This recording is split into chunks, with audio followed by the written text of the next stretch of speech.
Welcome to the Conscious Living Podcast, conversations to educate, empower, and enlighten our world. An uplifting and inspiring series of conversations and talks with your host, Jackie Woodside.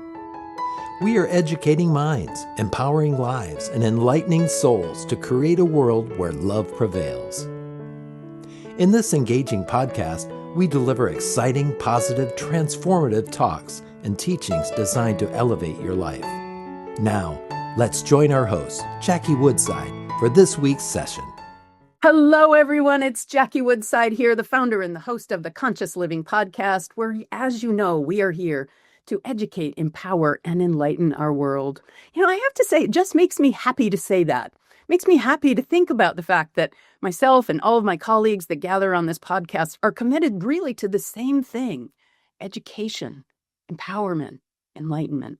What a better world we can create together when all of us are committed to learning more about the human condition, empowering ourselves with, higher consciousness beliefs, and yes, enlightening ourselves back to the divinity from which we came. Oh, what a delightful opportunity to be together on this human journey. So thank you for being here with us on the Conscious Living Podcast.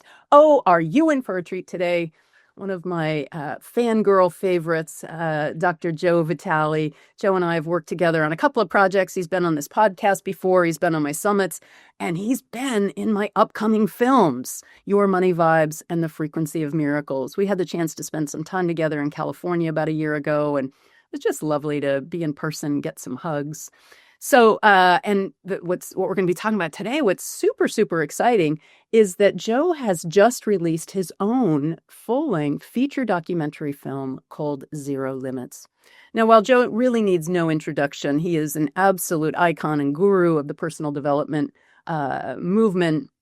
He is an author, a TV personality, radio personality. And when I say an author, I don't mean like Joe's penned a couple of books. How many, Joe? Like 60? How many books? They tell me it's over 90. I thought it was 90. Over 90 books. You've been in over 30 films. I mean, the man is absolutely an icon.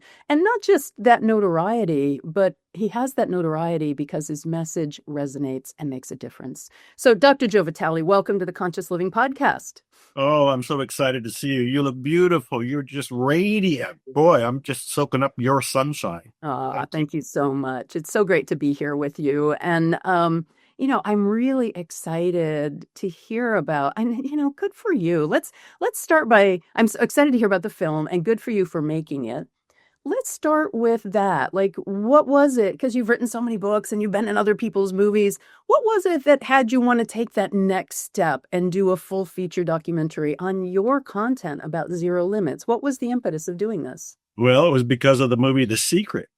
Right. I had been in the movie The Secret. The Secret's been out there for 20 some years at this point, and I saw the power of a film. Mm-hmm. I saw people who were not reading books or going to libraries or going to bookstores watching a movie because it's so much easier for them to sit in front of their TV or their computer or their iPhone. And I thought, I need a movie. If I want to reach people with the messages in my books and they're not actually reading books, not enough people, I want my own movie. And so the seed was planted 20 years ago that someday, some way, I'm going to have a movie to get this message out there. Oh, that's fantastic. Yeah, you were in The Secret and so many movies since then. And I agree with you in our culture, Joe, right? Since you and I started this, I've been in the field for 30 years. How long have you been doing this?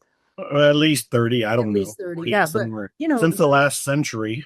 Yeah, right. The medium of consumption of transformational content has really changed. And you're absolutely right that videos and movies, documentaries are very much a medium of change and education today. So the movement Zero Limits is based on your body of work. So let's get into it. What does it teach people? What are the points of inspiration? And tell us a little bit more about the film. Well, thank you. The movie and the name Zero Limits, it's an exploration of what's possible. I'm questioning if we actually have any limits or not. Mm-hmm. And a lot of the movie, a lot of the story, a lot of the initial questioning came from a true story I discovered around 2005 when I heard about a therapist who helped heal an entire ward of mentally ill criminals And he healed them by working on himself. On himself through Yeah, prayer. this is an amazing story, and I saw it. I know it obviously, but why don't you go a little bit further with it so people who maybe haven't heard this story can fully appreciate the power of what we're talking about here? Yeah, this is the core of the movie, and this is what's driven me to make a movie. And of course, I've written books about this very concept. So the therapist helped heal an entire ward of mentally ill criminals who had to be shackled or sedated on a daily basis at a hospital in Hawaii where the staff, where the doctors, the social workers would quit because it was hell on wheels for them to go to work every day. Yet this therapist said, I'll go there, I'll be on the payroll, I'll get you your funding and all of that, but I'm not going to work with the patients. I'm going to work on myself. And he used this weird thing that nobody knew about at the time called Ho'oponopono. Ho'oponopono is a Hawaiian cleansing, healing, spiritual technology. And again, at that point, when he was doing it, almost nobody knew what that was. But because he was using this methodology on himself and clearing what he perceived to be the problems he saw on the outside, that clearing in him created the clearing in those patients. They slowly, over time, actually got better. They got healthier. They actually were being pronounced healthy and being released back into society. I And heard the this. incidents of violence, restraint, seclusion, all of that dropped off the cliff from a Yes. very, very violent, one of the most violent wards in the Yes. state to Yes. one that had almost no incidents of seclusion and restraint. Yeah, great point. Those patients had to be shackled or sedated on a daily basis. As the therapist started working on himself and they got better, they didn't have to be shackled. They didn't have to be sedated. They actually started to move in the direction of being healthy and being healed. And this just fascinated me, absolutely fascinated me. It was like, if this is true, then what is the method and how can the average person living their everyday life outside of a mental hospital use it to get a better life? And I went on the exploration to find him. I did find the therapist. His name is Dr. Haleakula Hu Len. I just called him Dr. Len. We worked together. We wrote the first book about this, Zero Limits, together. We did events together over a 10-year period. He has since passed on, but I wanted this message, this technology, this story to get to the world. This is the core of the movie Zero Limits. I and the other guests that are in the movie have all experienced Ho'oponopono, and they talk about the different ways they've used it. So the prime directive is to find out, do we have any limits? The technique we're using is Ho'oponopono to see if we can dissolve these perceived limits and then find out what's on the other side. Can we actually do what people think is impossible or incurable? And I keep finding out, I don't think we have any limits. Wow. That is amazing. I want to ask you something about the way you just languaged what Dr. Len did. Sure. You used the phrase he worked on himself. Yes. And I've followed the work, followed the study, used Ho'oponopono, taught Ho'oponopono. And I've always thought of it not necessarily as him working on himself, but him directing and generating kind of loving energy toward the patient, toward each patient. How I heard the story, maybe you can correct me, perhaps I'm incorrect, is that he took each case file and held it in his lap and said the Ho'oponopono prayer, which is, I'm sorry, please forgive me, thank you, I love you, kind of repeating that in a mantra as he held each case file. Is that accurate? In part. What he is entirely doing, in part, because what he's entirely doing is cleaning himself, clearing himself, dissolving his problems and perceptions in him. The case file is a stimulus for what comes up in him. When he looks at the patients, it's not about healing the patient, not at all. It is about healing his response to what he is seeing. Wow. This is a key point because most people do jump to the conclusion of, oh, I aim this at the problem. Right. I direct it at the problem person. And that is not Ho'oponopono. Ho'oponopono is an entire inside job. And in fact, Ho'oponopono does not believe anything on the outside is real. Everything on the outside is an illusion. It's a projection, and it's being projected from the inside of you. Right. Right. So trying to change the outer is trying to change the projection. It's like you're at the movie theater and you don't like what's going on the screen. So you run up to the screen Right. trying to change. And it's like, wait a minute, you're the movie projector. You have to change in you. This is essential. I'm so glad you brought it up Yeah. because Ho'oponopono is very simple. I mean, as you pointed out, there's at the basic fundamental level 4 key phrases. I love you. I'm sorry. Please forgive me. Thank you. That's it. But you're not saying them out loud and you're not saying them to somebody. You're not saying them for somebody. If I am sitting here and my neighbor, for whatever reason, has really upset me, it's not about my neighbor. The upset is in me. The upset is in me. The projection ignited it. It triggered it. So Ho'oponopono says, okay, the feeling is in you. The upset is in you. The trigger is in you. So the healing is in you. So And I is that use these. directed toward the self? I love you, directed toward the self. I'm sorry. Actually, it's directed to the divine. Okay, keep going. Directed to the divine. Yeah. And the divine can be God. It can have, people can use different words for this, Sure. you know, the cosmos, the universe, the collective intelligence, infinite intelligence. You can call whatever that higher power is. I call it the great something. So I'm saying the 4 phrases to the great something as a kind of a prayer for it to remedy the inside trigger in me. Wow, that Yeah, is so this, powerful. Joe, this yeah, is really an important conversation.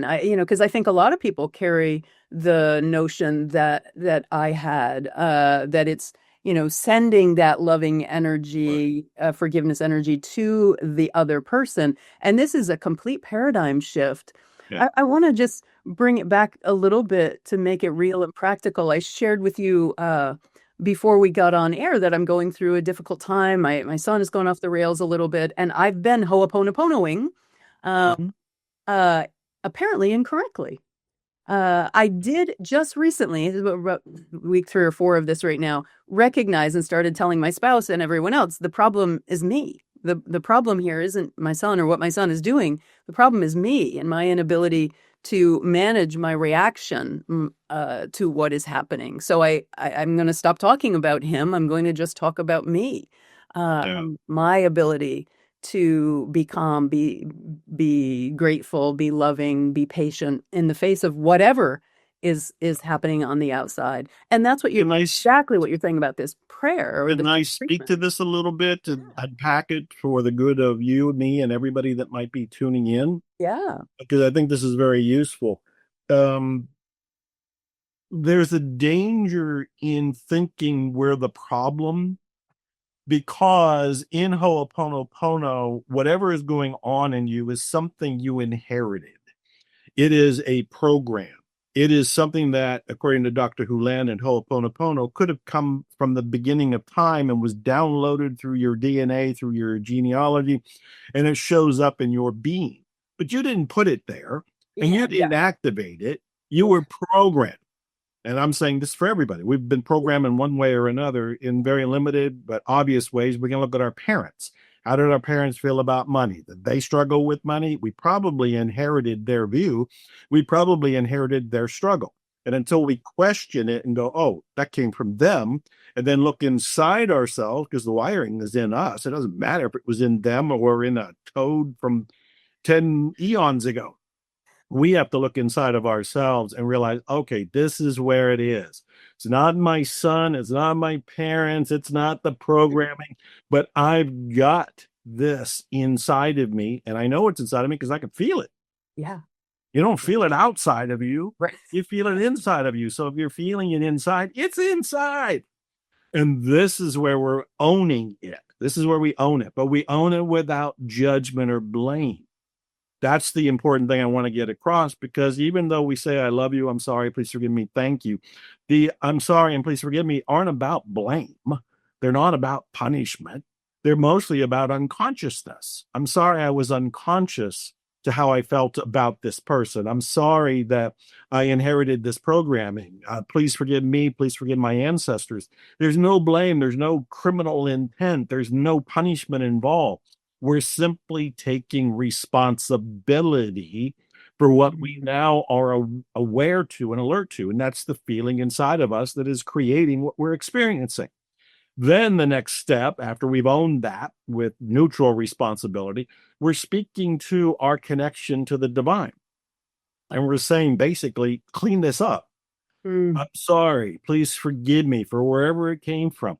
Thank you for resolving it. I love you for the process, for the life, for the neutrality of unraveling this web, this wiring that took place. Use whatever words are there. Yeah. The I love you, I'm sorry, please forgive me, thank you, are kind of a shorthand for that longer paragraph, which you can word yourself. Yeah. But we are taking our internal experience to the divine and saying, don't know where it came from. Tired of having it, you remove it for me. Yeah. That's my street level way of saying it. Right. And then you kind of keep saying it and go about your business. You'll be inspired to do something, to say something, to go somewhere, or there'll be an opportunity in front of you that'll take inspired action to fulfill. But you follow those little divine interruptions and breadcrumbs to get this resolve. That's what Dr. Hulen was doing. He was being triggered by the patients and by the case studies, and then looking inside himself with I love you, I'm sorry, please forgive me, thank you, to take care of it. How did he come up with those 4 statements as the treatment methodology? Oh, wonderful question. That came from Morna. Morna Simeona was an enlightened Hawaiian huna. She was a spiritual teacher. Okay. Ho'oponopono had been around actually under the radar for thousands of years as a group problem resolving experience. And in fact, there are still therapies today that use traditional Ho'oponopono, where if somebody has a problem, they get in a group, usually a family, and they take turns venting, asking for forgiveness, and so forth. Morna had the enlightenment experience of saying, you don't need to do the group. Actually, it's all inside. That group is in you.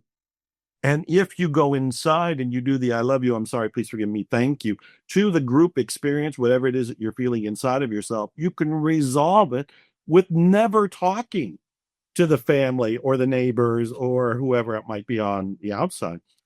Dr. Hulen became a disciple of Morna.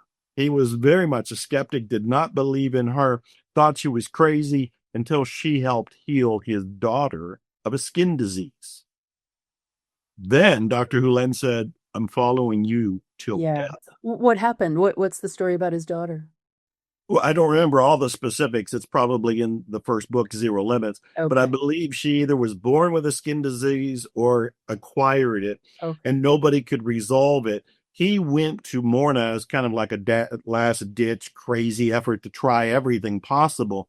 And she did her mumbo jumbo of I love you, I'm sorry, please forgive me, thank you. And by doing it, she got better. The skin disease dissolved. And at this point, 30 years into this, I have heard everybody do everything with Ho'oponopono and have had the most by God miracles. So the skin disease one was just kind of like the beginning. That's huge. Yeah. Well, and Joe, the thing that strikes me about that is that Mona had no relationship with the daughter. That's right. That's right. So it's not even necessarily that it has to be, a first degree connection. No, but once somebody has brought it up to your awareness, it's now in your experience. It's now in your experience. Okay. And because it's in your experience, it's in you. So when Dr. Hulen goes to Morna, the daughter, I guess wasn't there as I remember it, but he's telling Morna about the daughter. Now Morna has the daughter and Dr. Hulen in her life, in her experience. And do you know, I find this fascinating. Do you know if she did the practice right there, right then with Dr. Hulen in her presence? I believe so, because I think Dr. Hulen went to an event that Morna was putting on in Hawaii. Yeah. And the first time he went, he thought she was crazy and he left. Second time he went to try again, thought she was crazy and he left. Third time, as I remember it telling, he went with the daughter. Daughter was cured and he stayed. Wow. That is profound. Right. Joe, you've been And now around. you can tell why I wanted to meet Dr. Hulen. I wanted to find out what he was doing. I wanted to do the events with him. I wanted to bring the book to the world, which was Zero Limits. And I followed it up with 2 or 3 other books. And then, of course, thinking I really want to reach the world with Yeah. Dr. Hulen and Ho'oponopono. I need a movie, which is, of course, now what I have. That is so fantastic. So throughout the movie, are you teaching and showing Yes. examples of you? Absolutely. Yeah. Ho'oponopono is really the focus. And in many ways, this is the world, well, not in many ways, it is the world's first movie about Ho'oponopono. Wonderful. Called Zero Limits, just like the first book that went out there to the world that Dr. Hulen and I did together to teach people Ho'oponopono. So I and almost 2 dozen other guests are giving their stories, their perceptions, their techniques, their variations, all on the one theme of, I think anything is possible. We have zero limits, and Ho'oponopono is our flying carpet to get there. Wow, that is fantastic.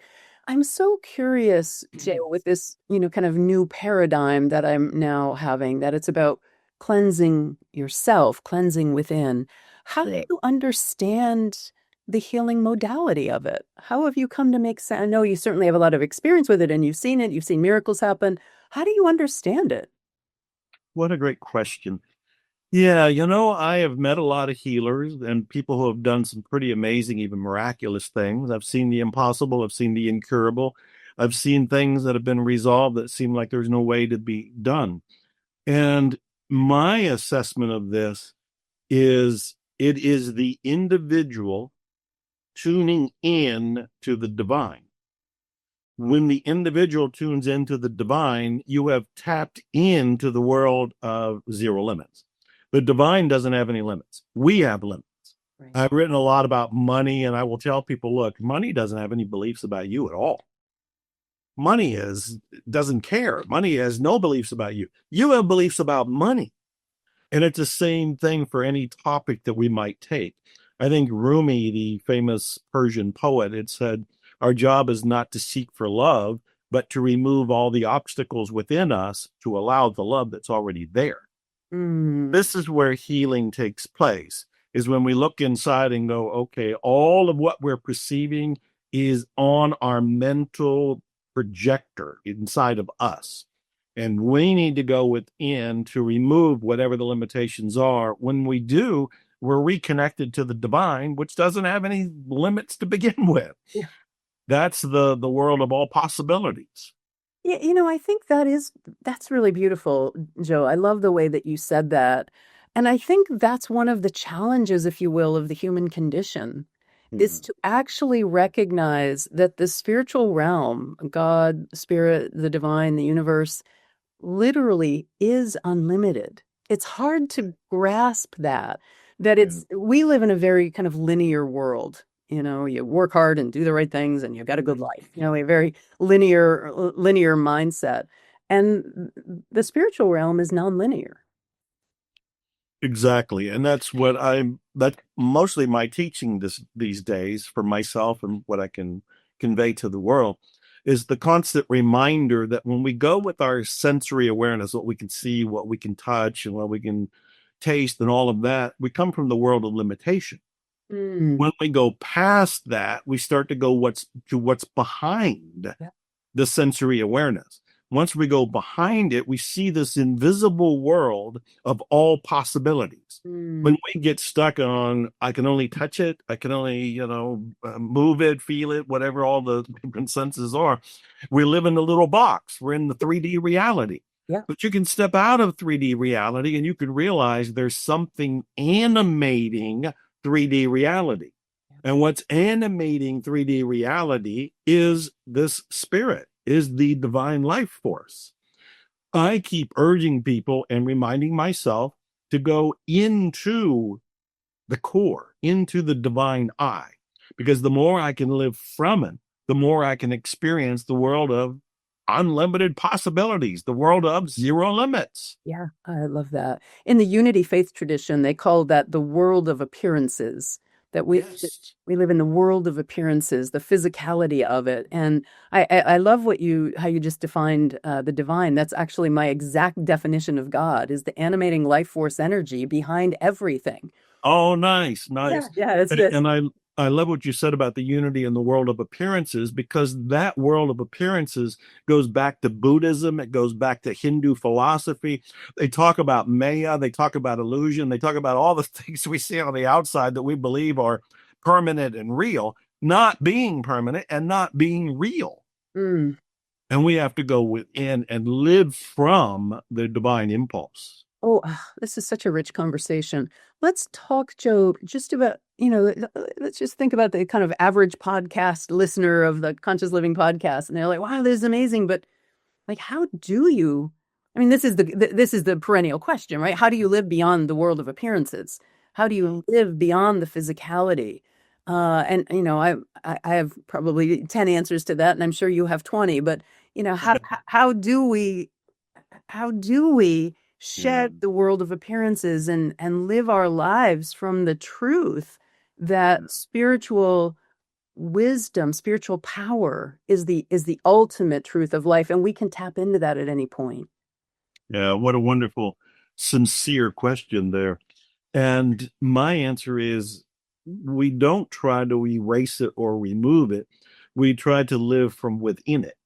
It's the whole quote that we've heard many times about being in the world, but not of it. Of the world, yeah. Yes. And so what we have to do, and I'm reminding myself as I'm talking right now. So let me tell you what's going on behind the scenes. First of all, I'm talking to you. We got the visible conversation. It's being recorded. So that's 3D reality happening right now. But what you don't see is, first of all, I'm saying, I love you. I'm sorry. Please forgive me, over and over and over again in my head. It's become the background loop, the mental self-talk that's been there for 25 years at this point. Your earworm. I'm doing it to help me be clear, to help me be present, to help clear me of anything that could be Joeism trying to take over, and allow the divine to kind of speak through. That's the first thing going on.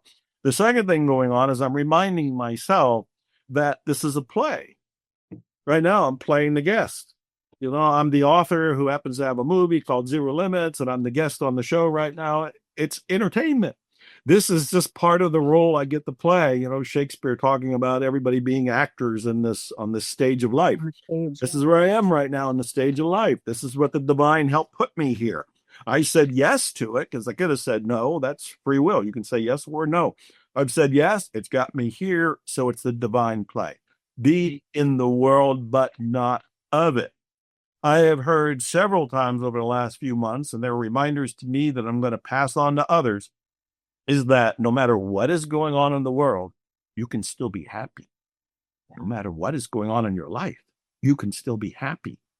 It's a matter of going within and making the choice that I'm going to look at this from the divine perspective, not the physical perspective.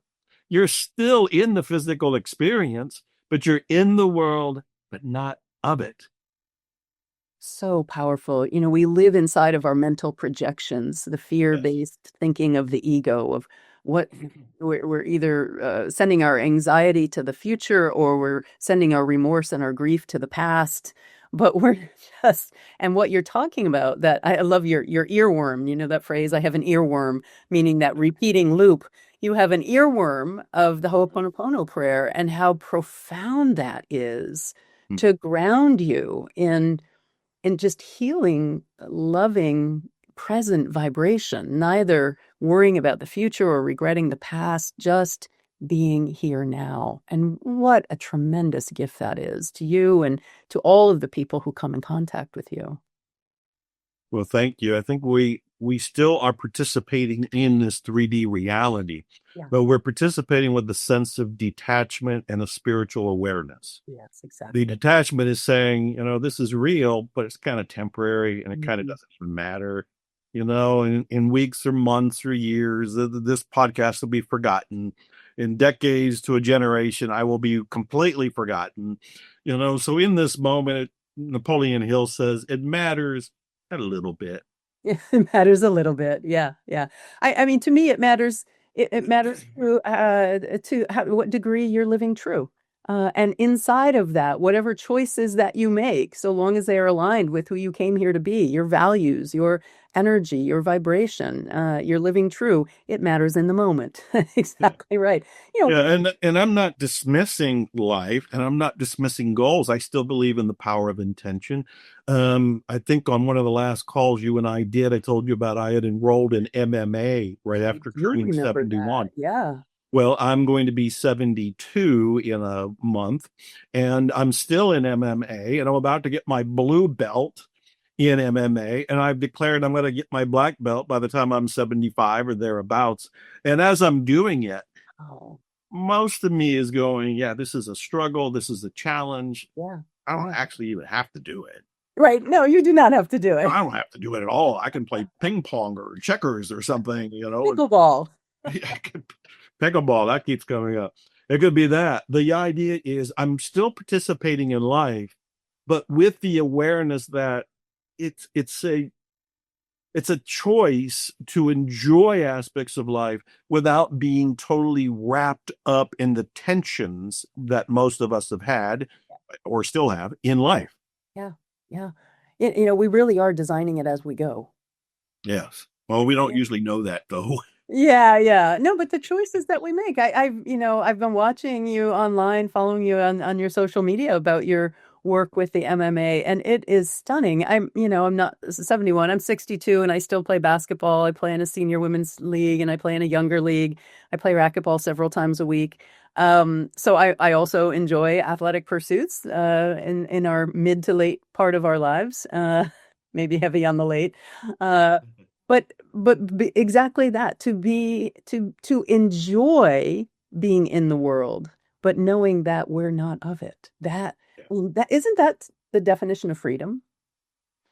I would think so, and I think that's a spiritual awareness, which ties into the whole purpose of your work and the movies you're doing and this podcast. It's the reminder we are in this world, participate in the world, do your best in this world, follow your dreams and intentions in this world, make a difference in this world, love everybody in this world, and no, you're not really of this world.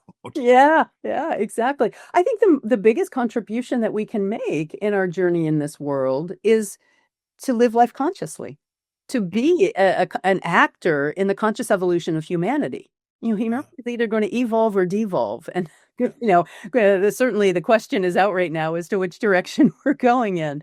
But that's my commitment, is to be an actor on the stage of the conscious evolution of humanity, helping to awaken humanity to its divinity. And I know that you and I share that passion. You made the comment about we're not knowing which way we're going here. Now, I just want to kind of jump on that Yeah, sure. and explain my view of that.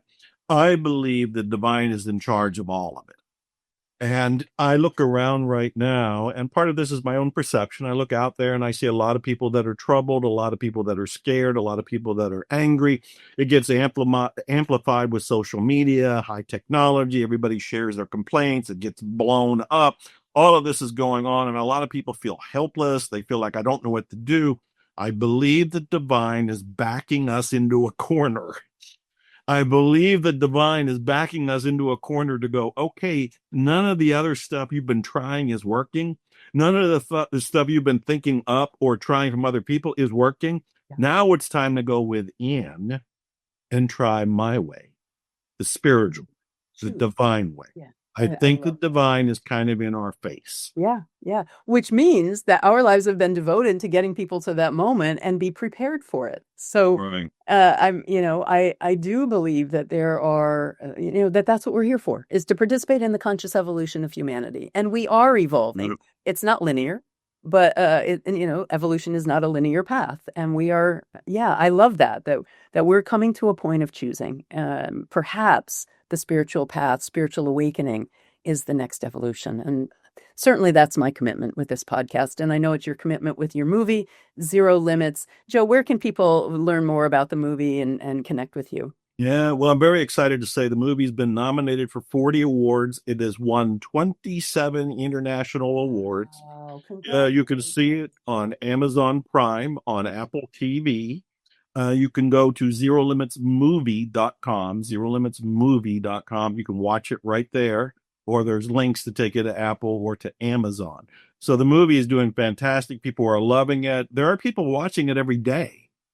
They say it's healing them. In fact, when there was the premiere for the movie, people came out of the theater and they said the movie's at a frequency of miracles, which I didn't think about. I didn't design it that way. But this is the divine hand behind the scenes for a movie to be at a frequency of miracles. Well, and that's the title of our upcoming film that you and that I'm creating and that you're in. The frequency. Well, somebody in the audience title. quoted you. Wow. Boy, that gives me chills. Yeah, that Yes. will be out in 2026, the frequency. I love that there are movies like what you've got done, and thank you for including me in those, and my movie and The Secret, because this is reaching the masses. It's disappointing to me as an author that not enough people are reading enough books. There's plenty of people reading books, but not the masses. Right. Now, with the movies, we have a new medium. Actually have a consciousness shift. And I really, Joe, I just want to so acknowledge you for the role that you have played all the way back from, being in The Secret and being part of the cast that brought that really consciousness raising, consciousness shifting knowledge and education and wisdom into our culture. And now just continuing that with your movie Zero Limits and with our upcoming films as well. But, you've been a force for good, a force of nature in raising consciousness on our planet. So I want to acknowledge you and thank you for that. And so glad to call you my colleague and my friend. Thanks for being with us today. Of course, my pleasure. I love this and I love you. Thank you. Thank you.